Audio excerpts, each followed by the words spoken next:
Avropa Komissiyası Rusiyanın tətbiq etdiyi ticarət məhdudiyyətlərindən zərər çəkən özəl sektorun dəstəklənməsi üçün Ermənistana 34 milyon avro təqdim edib. İndiki məqamda qoca qitənin İrəvana iqtisadi yardım etməsi Avropanın ikili standartlarla hərəkət etdiyini bir daha sübut edir. İlk olaraq diqqətdə saxlanmalı bir məqam var ki, İttifaq Cənubi Qafqaz ölkələrinə yardım etməlidirsə, bu Azərbaycanın qanuni haqqıdır. Uzun illər torpaqları işğal altında qalan Bakı, Qarabağı işğalçılardan azad etdikdən sonra regionda dünyanın ən böyük bərpa quruculuq prosesinə başlayıb. Qoca qitənin nümayəndələri isə nə Azərbaycana iqtisadi yardım edir, nə də Ermənistanın kompensasiya ödəməsi üçün İrəvana təzyiqlər edir. Təbii ki, bunun arxasında Ermənistanın zəif siyasi iradəsi və Avropanın bundan istifadəsi dayanır. Rusiyanın təsirinin azaldığını görən Qərb öz gücünü regionda artırmağa çalışır. İrəvan isə həmişə olduğu kimi müstəqil siyasət yürüdə bilmir və yenidən başqa bir dövlətə sığınır. Belə olan halda da Avropaya müstəqil siyasət yürüdən Azərbaycan deyil, hər dediyini daim icra edən Ermənistan lazımdır.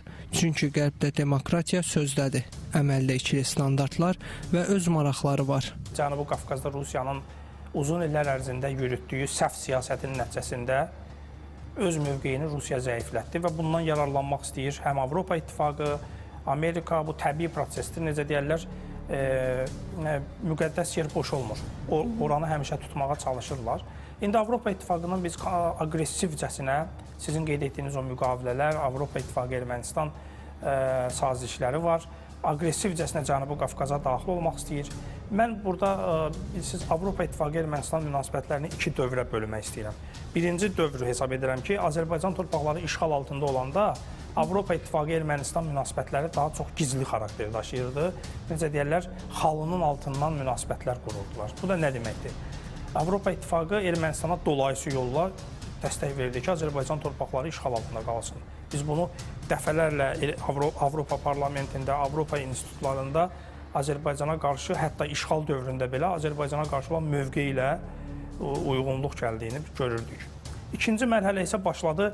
Azərbaycan Milli Ordusu, Cənab Prezidentimizin rəhbərliyi altında biz tarixi missiyanı yerinə yetirdik. Avropa İttifaqı sanki burada aqressivləşdi və Ermənistanla münasibətlərini əvvəlki kimi gizli yox, daha açıq qurmağa başladı. Üstəlik, Avropanın Ermənistana, Paşinyan hakimiyyətinə yardımları bir növ qoca qitənin İrəvandakı seçkilərdən xəbərdar olduğunu deməyə əsas verir. Ermənilərin özünün belə saxta adlandırdığı seçki prosesini görməzdən gələn, hətta əl altından manipulativ addımlar atan Qərb nəticələri qəbul etdi. Həmçinin qısa müddət sonra saxta yolla qalib gələn partiyaya, hakimiyyətə maliyyə yardım etməyi təsdiqlədi. Təbii ki, ikili standartlarla hərəkət edən, demokratiyanı əlində qalxan edib, sadəcə hüquq pozuntularına yol vermiş ölkələrə yardım edən Avropa üçün bu normal haldır. Ermənistanın müstəqil bir dövlət olmaması, müstəqil xarici siyasət kursu həyata keçirə bilməməsi və qərbdən gələn sifarişlərin icrası istiqamətində addımlar atması Qərbi də bu istiqamətdə dəstəyi davam etdirməyə, belə deyək, vadar edir. Amma Azərbaycan kimi müstəqil mövqe ortaya qoyan ölkələr təbii ki, Avropa İttifaqının dəstəyindən, maliyyə dəstəyindən, siyasi dəstəyindən kənarda qalırlar. Bu da Avropanın növbəti dəfə ikili standartlarının təzahürüdür və biz bu ikili standartları həm də Ermənistanda son seçkilərdə də gördük. Bütün pozuntulara, bütün belə deyək, seçki ilə bağlı negativ hallara baxmayaraq, həmin seçkilərin nəticələrini tanıyan və dəstəyini davam etdirən Qərb bununla yenə də belə deyək, ikili standartlar mövqeyindən çıxış etdiyini sübut etmiş oldu.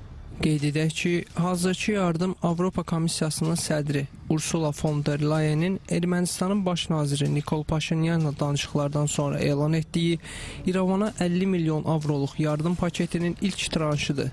Avropa İttifaqı İrəvana hələ başqa maliyyə yardımlar da etməyi nəzərdə tutur.